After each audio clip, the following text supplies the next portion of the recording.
avec nos amis africains pour aller au travail. Ça pose un problème. Ça pose un problème qu'on ne soit pas à l'aise pour parler à nos enfants de nos langues nationales. Ça n'est pas normal qu'on ne puisse pas être à l'aise pour faire des pas importants pour inclure les langues nationales au niveau du système éducatif. On continue toujours à se poser des questions, est-ce que c'est possible? Alors que les travaux préliminaires, les recherches préliminaires ont été faites depuis longtemps et des chercheurs comme Cheikh Anta Diop ont déjà montré la voie, la faisabilité et la nécessité même d'introduire les langues nationales au niveau du système éducatif pour pouvoir former nos jeunes populations à être dans les dispositions d'affronter le monde tel qu'il existe, en étant décomplexés, en ayant la confiance nécessaire pour pouvoir échanger avec n'importe quel peuple au niveau du monde. Donc l'élément culturel est un élément fondamental sur lequel il faudrait revenir. La diaspora, je vais terminer par ces deux derniers points, la diaspora, parce que, comme j'ai dit, les assises ont été représentées au niveau de la diaspora. On peut regretter que ça n'a pas été beaucoup plus large que ça, parce que sur toute la diaspora, il y a que 3 pays qui ont été représentés, le Canada, la France et les États-Unis. Et là aussi, nous pensons que la diaspora, dans le futur, doit jouer un rôle fondamental dans les changements à venir. Non seulement à cause de la qualité des ressources humaines qui sont au niveau de la diaspora, mais aussi de l'impact de cette diaspora au niveau de la survie de nos populations au niveau du pays. Nous pensons que un élément important, juste pour comme exemple au niveau de la diaspora, c'est que nous avons proposé que l'État du Sénégal puisse avoir des relations bilatérales, négocier des conventions bilatérales avec certains pays à forte immigration de Sénégalais, pour faire de telle sorte que si les gens comme nous décidons de rentrer aujourd'hui au pays, ou bien qu'on a fini notre vie active, qu'on puisse à partir du Sénégal quand même pouvoir avoir accès à nos cotisations sociales, à la retraite, et ne pas avoir à vivre aussi, ou bien à revenir dans ces pays, parce que quand on parle exemple de la France par exemple, les Algériens qui sont là-bas, je pense que ça a été changé, mais chaque 6 mois, les gens qui sont partis à la retraite, les Algériens doivent revenir en France pour pouvoir récupérer le solde de retraite. Et ils sont obligés de vivre sur le territoire français pendant 6 mois pour pouvoir consommer le produit de cet argent au niveau de l'économie française. Et tout ça, c'est une question de négociation. Les États qui sont assez organisés peuvent, dans des pays comme la France, l'Italie, l'Espagne, qui sont des pays à forte immigration sénégalaise, enclencher des dynamiques de négociation directe entre le Sénégal et ces États où il y a une forte population de Sénégalais pour avancer sur ces dossiers de sécurité sociale, de protection, etc. L'autre élément important, c'est le rôle de la diaspora au niveau économique. Je disais l'autre jour à notre conférence à Toronto que, par exemple, si on doit, par exemple, privatiser des secteurs économiques stratégiques, tels que au niveau de l'énergie, au niveau des télécommunications, il n'y a rien qui empêche à l'État du Sénégal de faire en sorte que les immigrés qui ont les capacités ou les moyens de pouvoir acheter des actions de ces sociétés puissent le faire pour maintenir ces sociétés d'un point de vue stratégique au niveau du contrôle du pays plutôt que de les brader à des multinationales qui vont à la suite rapatrier les profits gérés au niveau des... Parce que je suis sûr qu'au niveau des populations de la diaspora, il y aura, si on devait vendre les actions de la Sonatel par exemple, il y en a qui seraient en mesure d'acheter des actions au niveau de $1000, d'autres à $10 000, d'autres à $15 000 en fonction de leur revenu. Mais au moins, ça aurait permis de continuer à maintenir le contrôle de ces sociétés à force de valeur ajoutée au niveau du contrôle du secteur privé national ou du secteur de nos populations. L'autre point important, c'est que nous proposons aussi que la diaspora soit représentée au niveau de toutes les négociations qui auront une incidence sur la vie des immigrés. On ne peut pas concevoir que l'État du Sénégal puisse aller négocier en Espagne des accords bilatéraux sur la gestion des flux de migration, alors que les populations de la diaspora ne sont pas impliquées dans ces négociations. On ne sait pas les dessous de table qu'il y a au niveau, quels sont les points d'accord. Jusqu'à présent, ça reste non connus, en tout cas par la majorité des Sénégalais. Donc il faut recentrer l'implication des Sénégalais pour que vraiment tout accord qui aura une incidence, un impact au niveau des populations immigrées, que les immigrés eux-mêmes puissent être représentés au niveau de ces négociations en amont jusqu'à la fin et que les décisions qui sont prises puissent être vulgarisées pour que tout le monde sache vraiment ce qui engage l'État du Sénégal et ce qui est attendu des populations de ceux qui vivent au niveau de la diaspora. Donc ça, c'est juste quelques exemples. Je n'ai pas parlé du sport au niveau de la gouvernance sociale parce qu'on pourra revenir là-dessus, mais sur le plan du sport aussi, là, on a pensé qu'il faudrait vraiment redynamiser le sport pour insuffler ce qu'on appelle le sport de masse au niveau des populations.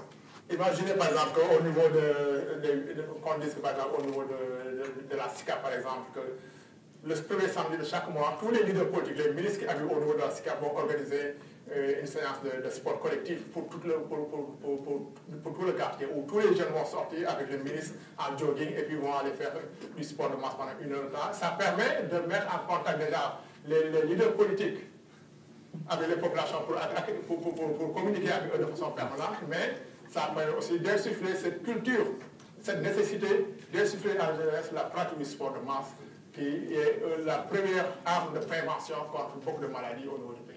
Et ça aussi, ça demande une réorientation de toute la philosophie qui a sous-tendu la pratique du sport au niveau du pays. Donc ça, c'est juste quelques exemples. Je vais terminer avec la question de la politique extérieure, la diaspora. Nous avons pensé que c'est au niveau diplomatique, il faudrait forcément rationaliser la présence de la carte diplomatique du pays en faisant de sorte que les ambassades soient rationalisées et que dans certains pays où il n'y a pas besoin vraiment de mettre une ambassade, qu'on puisse faire des économies en fermant ces ambassades pour les réinvestir dans d'autres qui sont beaucoup plus stratégiques pour le futur du pays. Mais l'axe majeur proposé par les assises au niveau diplomatique, c'est de renforcer l'intégration politique en Afrique et l'intégration économique dans la sous-région. Parce que nous pensons que, effectivement, c'est là où il faudrait opérer les ruptures qui feront que demain l'Afrique pourra jouer un rôle important au niveau mondial. Parce que aussi longtemps que le Sénégal, un petit pays de 10 millions d'habitants, va négocier avec la Chine ou bien l'Inde des accords bilatéraux, on est un peu fragilisé parce qu'on n'a parfois même pas le talent de négociateur, enfin, les ressources humaines qu'il faut en termes de négociation. Parce que si on a une délégation de 2 personnes qui vont être en face d'une délégation de 15 experts dans le domaine maritime, par exemple, pour négocier des accords de pêche, ça pose problème. Et que nous pensons que la plupart de ces accords doivent être négociés, non pas au niveau national, mais beaucoup plus au niveau sous-régional. Et là, ça demande une réorientation et la création d'une structure politique d'harmonisation de la vision politique au niveau de la sous-région pour que demain, on puisse constituer un bloc suffisamment fort et puissant pour pouvoir négocier avec le reste du monde. Je vais donner juste l'exemple de, par exemple, la question sécuritaire qui a été soulevée. Il y a quelques mois, on a parlé de la présence, enfin, le projet du Canada d'avoir une base militaire au niveau du Sénégal. Il y a eu un débat qui a eu au niveau de la communauté. Et effectivement, il y a certaines personnes ont pensé que c'était important pour le pays d'avoir ces genres d'accords bilatéraux avec le Canada pour pouvoir régler certaines questions telles que la question sécuritaire.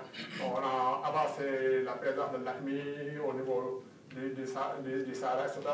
Ce qui est vrai, mais nous pensons que la question sécuritaire doit être d'abord un problème sous-régional. Donc le fait de vouloir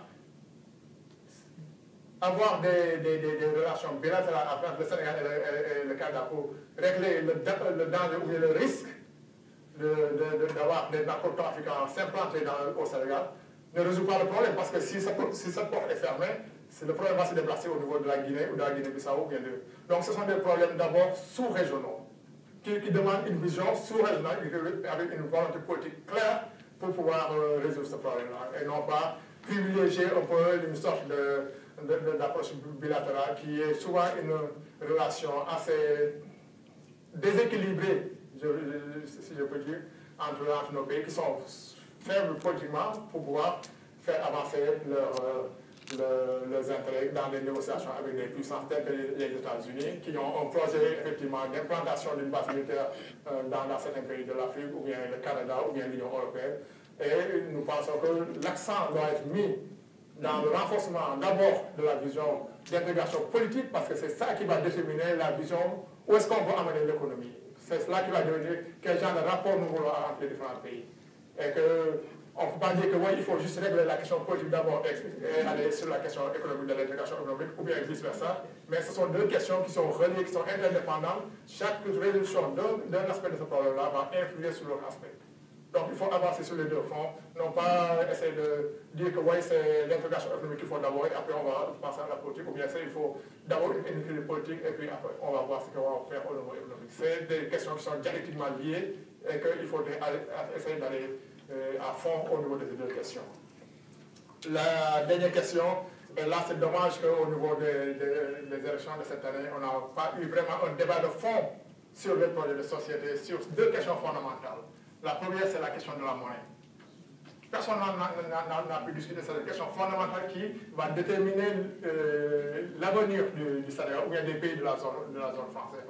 Tout le monde sait la dépendance du français par rapport à l'euro et puis par rapport à la France. Et ça, c'est des pertes énormes que subissent les pays chaque année à cause du stockage de ces réserves de change au niveau du trésor français. Et on n'a pas, malheureusement, il n'y a aucun candidat qui a pu poser sur la table une réflexion sur qu'est-ce qu'on propose par rapport à cette question. Alors que c'est une question vraiment très importante. Le deuxième élément important, sur lequel aussi on n'a pas entendu des propositions, c'est la question foncière.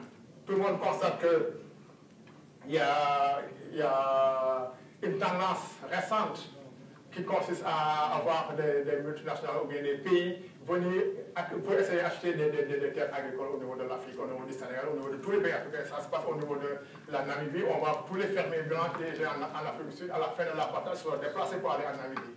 On a vu aussi qu'au Sénégal aussi c'est pareil. En Ouganda c'est pareil. Ça c'est une question fondamentale qui va influer sur l'avenir de nos pays dans le futur. Et là, au niveau des assises, nous avons proposé vraiment que cette question soit vraiment abordée de façon frontale pour régler vraiment la question de l'intégration politique qui puisse faire avancer le dossier d'une monnaie sous-régionale qui va regrouper les deux zones, la zone IOMOA et puis les autres pays tels que le Nigeria, la Guinée-Bissau. Et deuxièmement, qu'il y ait une vision claire de l'importance pour les pays africains d'avoir un contrôle sur les ressources foncières, parce que c'est ça qui est le produit, qui est la source de revenus pour une grande majorité de la population. Ça ne veut pas dire qu'on est contre l'investissement de certains secteurs au niveau de leur agriculture, mais qu'il est important de continuer à avoir un contrôle sur ces ressources foncières parce que c'est la première source de souveraineté et qu'on ne peut pas se permettre aujourd'hui de brader des terres à gauche et à droite avec le risque que cela comporte d'avoir nos populations être dépossédées et en contrepartie revenir pour être utilisées comme des travailleurs agricoles, comme dans les latifunias ou bien des trucs de ce genre. Donc là, c'est une question importante sur laquelle les associations sont proposées. Mais comme vous voyez, je ne veux pas aller trop loin dans les différents axes, mais on peut revenir en détail sur ces éléments. La conclusion que je voulais en tirer, c'est que il y a beaucoup, c'est une œuvre humaine, donc ce n'est jamais parfait. Il y a toujours des trucs à améliorer. Mais premièrement, l'objectif des assises, c'était de mener une réflexion de fond sur les programmes de fond au niveau du pays de 1970 jusqu'à maintenant. Deuxièmement, de proposer des solutions. Ces solutions-là, aujourd'hui, nous avons le plaisir d'avoir un candidat de l'opposition qui dit que moi, je m'engage à les mettre en œuvre.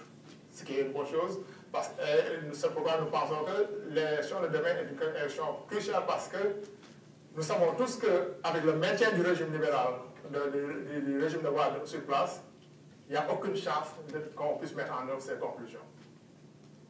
Donc la condition nécessaire, comme le disent les mathématiciens, ils parlent de conditions nécessaires et suffisantes.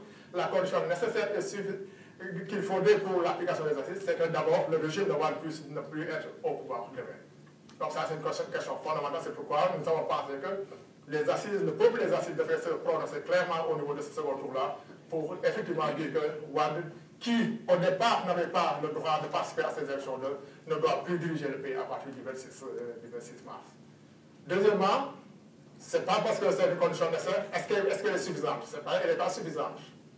Parce que, effectivement, il y a le candidat Macky Sall qui s'engage à les appliquer en œuvre, mais, comme je dis toujours, c'est le peuple qui doit être l'arbitre pour juger si demain, les gens qui vont arriver au pouvoir vont l'appliquer ou non.